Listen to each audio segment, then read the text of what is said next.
Assalamualaikum warahmatullahi taala wabarakatuh and good day to everyone. My name is Shahrul Reza bin Salim and my partner Nuraina Diatul binti Azmi.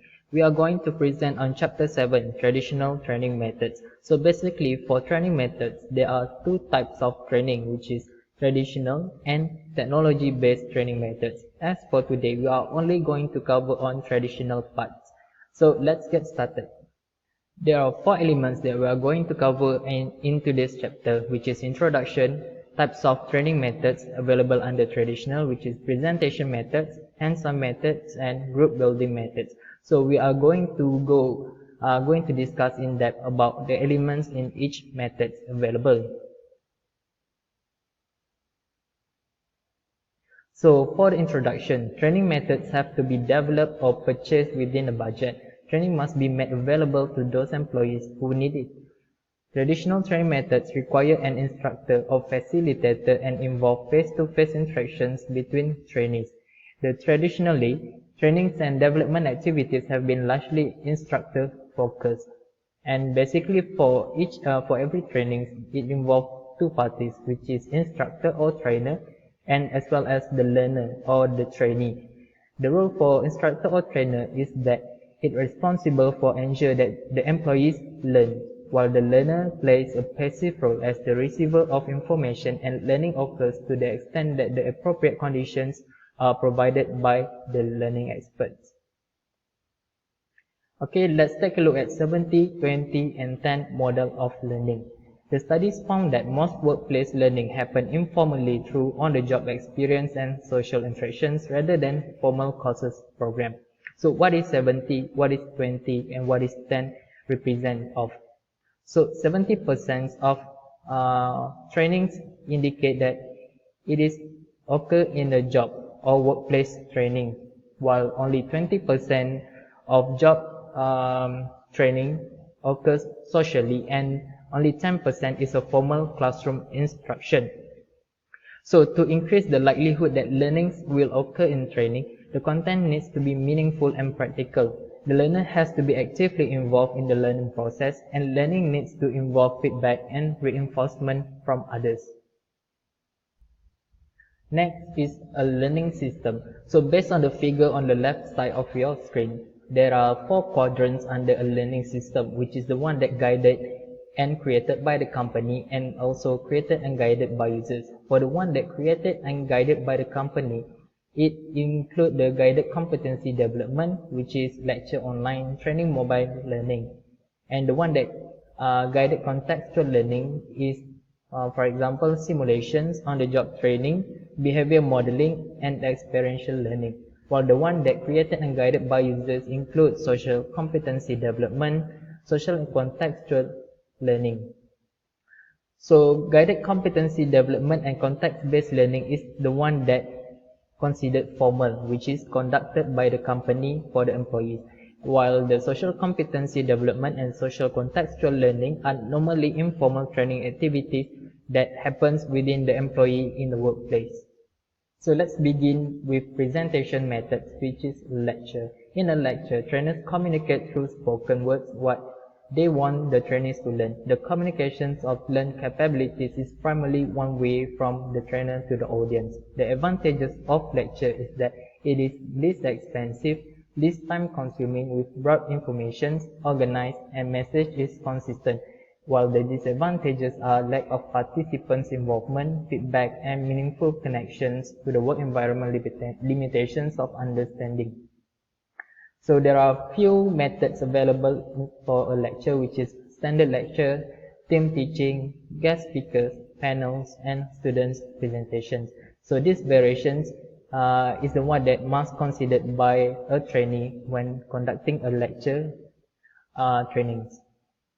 Next is audio-visual technique. The same one as lecture. This one is considered under presentation methods. So audio-visual techniques is instructions include overhead, slides, and video. So basically trainings that involve slides and video is considered as audio-visual techniques of training. So video is usually used in conjunction with lectures to show trainees real-life experience and example. So basically audio-visual techniques or video kind of training is just a complementary to a lecture.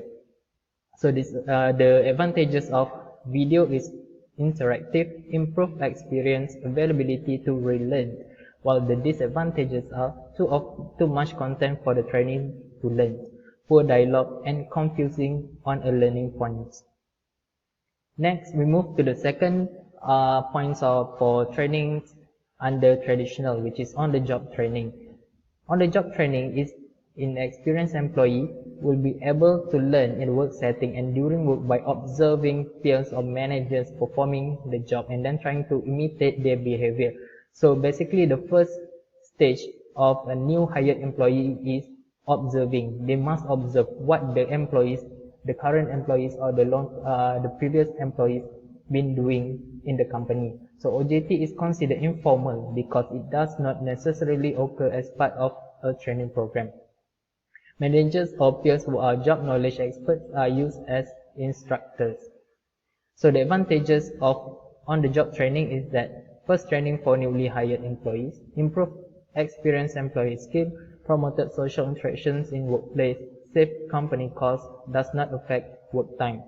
So while the disadvantages are peers may pass on bad habits as well as bad skills, unstructured OJT can result in poor trained employees and employees might have different schools of thought.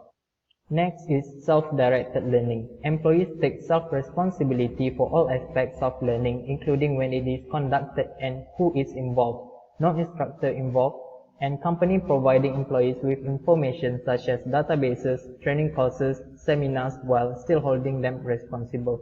So the advantages of self-directed learning is that it allows trainees to learn at their own pace, self-evaluate on learning performance, requires fewer trainers, training is flexible, reduces costs associated with travel and meeting rooms, easier to shift employees to gain access to training materials, while the disadvantages are willingness to learn. Sometimes the employee is unwilling to learn due to lack of motivations and uncomfortable during learning process.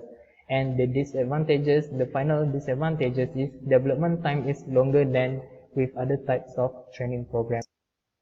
Next is apprenticeship. So work-study training method with both on-the-job and classroom training. So that is the definitions of apprenticeship. To qualify as a registered apprentice under state or federal guidelines, apprentices in most cases must complete at least 144 hours of classroom instruction and depending on the state rules, obtain a certain number of hours on the job experience. Example of apprenticeship available is that Ohio State Apprenticeship Program. So the advantages of apprenticeship is that it is a paid training. The wages might increase automatically as their skill improve. The job offer and good wages from sponsored company and wide range of skills and knowledge. Job multitask, high employee retention and loyalty rates among apprentices. However, the disadvantages is high development cost, high time commitment, limited access for minorities and women, no guarantee that jobs will be available when the program is completed. So the typical length of apprenticeship is basically 4 years, but it can be ranged from 2 to 6 years. So the next one under hands-on method is simulations. Simulation represent a real-life situation. Trainee decision will reflect the job quality. Simulations allow trainees to see the impact of their decision in an artificial, risk-free environment are used to teach productions, also process skills and interpersonal skills. Example of training simulators are flight simulators for pilots, and doctors use medical simulators as a training method. The advantages of simulations are interactive and effective training, applications of knowledge, realistic training based on real situation. While the disadvantages are technical error of simulator might occur, expensive, need constant update. So a machine that used as a simulator might be need a continuous update so that it is relevant from time to time. The simulator needs to respond exactly like the actual equipment would under the conditions and respond given by the trainee. Next is case studies. So case studies is a description about how employees or an organization dealt with a difficult situation or during a crisis. The ability to analyze and critique the actions taken, considering the appropriate actions and suggestions to the problem. Case study help developing intellectual skills, analysis, synthesis, and evaluation, and training involvement is necessary for effective case study. There are 5 processes that can be used for case development. The first one is identify a story, gather information, prepare a story outline, decide on administrative issue, prepare case materials. So the advantages for case studies are willingness to take risks given uncertain outcome, analysis will based on real situations, preparation for any circumstances, and encourage critical thinking, while the disadvantages case might not relevant during certain time. And finally, for my part, before I pass it to my partner Noraina Diato, is business game. So business game is the other methods that available under hands-on trainings. So business games stimulate learning because participants are actively involved and because games mimic the competitive nature of business. Business games require trainees to gather information, analyze it, and make decisions. Similar to simulations, games are also used for developing job-specific skills such as passion triage or aircraft repair. So to ensure learning and transfer of learning, training games should be simple enough that trainees can play them in a short period of time. The advantages of business game is that it generates excitement, increased trainee participation, game experience is memorable, so that a trainee can memorize whatever they did in the game experience, actively involved in learning. While the disadvantages is some business games need participation from multi-unit management. A review of research on computer games proved that trainees learn more when they are actively involved in learning the content, rather than reading text or listening. But it depends on the trainee themselves. Some trainees might prefer a business game and some might prefer a lecture, which is they can